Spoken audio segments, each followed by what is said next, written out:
National Federation of the Blind. Live the life you want. Hey, I'm Georgie, and I'm going to talk about the different types of cane techniques and the ways that you can practice using your cane while you're in your house. So just because you're in your house doesn't mean you shouldn't be practicing your cane. You don't have to be outside to practice.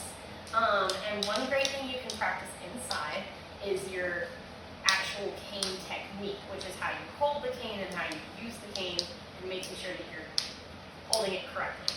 So we're going to go over the two different types of cane techniques and how they're used. So the first one is the open palm technique. So with open palm, you hold your cane at the very, very top, so it's at its full length, and you've got your arm, so I'm right-handed, so it's in my right hand.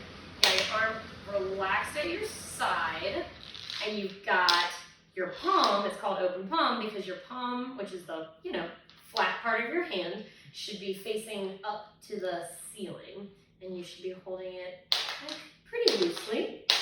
And you want to make sure that when you're doing it, that you're using your fingers to move your cane and not your wrist. So open palm is kind of harder to show inside, but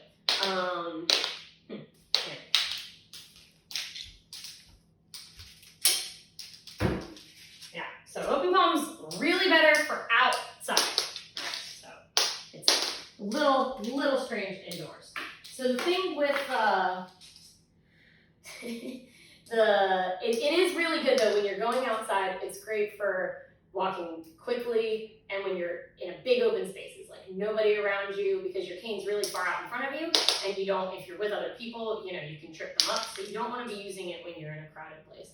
I know it is a little more awkward indoors than the other grip that I'm about to show you, but you can still practice it inside. I would say maybe practice that one some outside as well, like just outside in your backyard maybe.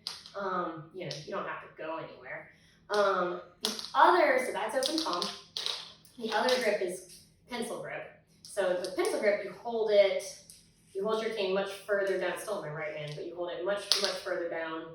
I actually hold mine underneath, like below the grip at the top, so below that. And basically what you do is you want to hold it like a pencil. So if you're not a big pencil user, just think of putting it in your hand as a fist and getting as many of your fingers behind the cane as possible. So you really want it to be resting mostly between your thumb and your pointer finger. And this one, you keep it really close to your body, and your cane isn't like going out as far. So this is much more with other people, or in my case, being inside. It's a lot more comfortable for indoors. And so here, do pencil. Looks kind of simple. So one thing so for indoors, mostly do pencil grip, but like I said, you can practice either of them. So another big thing with your cane is whether or not you're doing, you got open palm versus pencil grip, and then you've got whether or not you're doing constant contact versus 2-point touch versus tap slide. So those are the three different sort of ways that you move the tip of the cane. So constant contact is when you're not lifting the cane at all. You're just running it along the ground. So you can hear, actually when I do it, you can hear the little, where the tiles in my floor are connected, the little lines between the tiles. So constant contact's great for that kind of stuff, like picking up on like texture changes in the ground. So let's see, let's go over here. Okay. So you got this carpet here, and you've got, let's see, where's it at? Yeah, you got the carpet, you got, what is this thing? What is this, a dog toy? Yeah, a dog toy. And you can feel all those things because you're just running it along. You're not missing any info by lifting it up. The other two, so you got 2-point touch is when you're tapping it. I switched to open palm. So you're tapping it. So you're lifting it up. So You're lifting it up slightly and hitting it on either side of your body, right? So you're getting 2 taps in, which is like, suppose why it's called 2-point touch. And that one's really great for picking up on echoes. So you know, you can hear a lot of what's around you. There aren't many, let's see. I don't know if you'll be able to hear echoes on a video, but you know, let's see. You can do it in this hallways. You can pick up on the echoes. So yeah, so 2-point touch is better for that kind of stuff, for listening, where you're doing more of listening skills versus actual like texture, tactile feeling skills. The very, very best, in my personal opinion, is tap slide, because that kind of takes the best of both. So tap slide, you do similar to 2-point touch, you're doing your 2 taps, but you're gonna kind of drag your cane tip a little bit at the end of the tap. This one's probably the toughest to like fully master, but you get a little bit of drag at the end of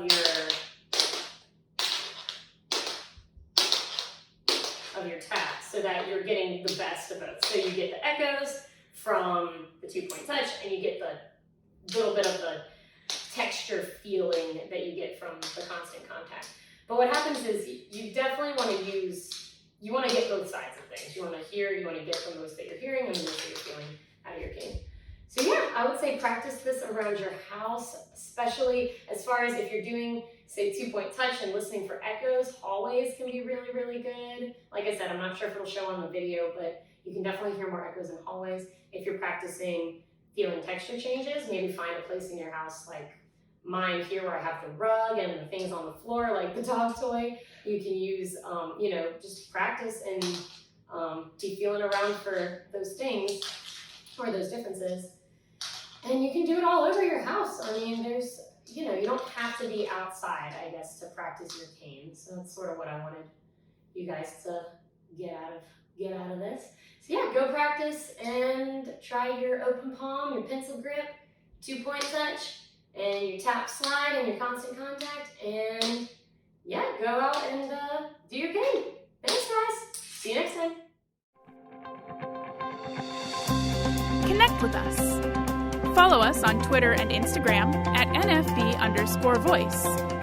And like us on Facebook by searching for National Federation of the Blind. Visit our website at nfb.org or call us at 410-659-9314.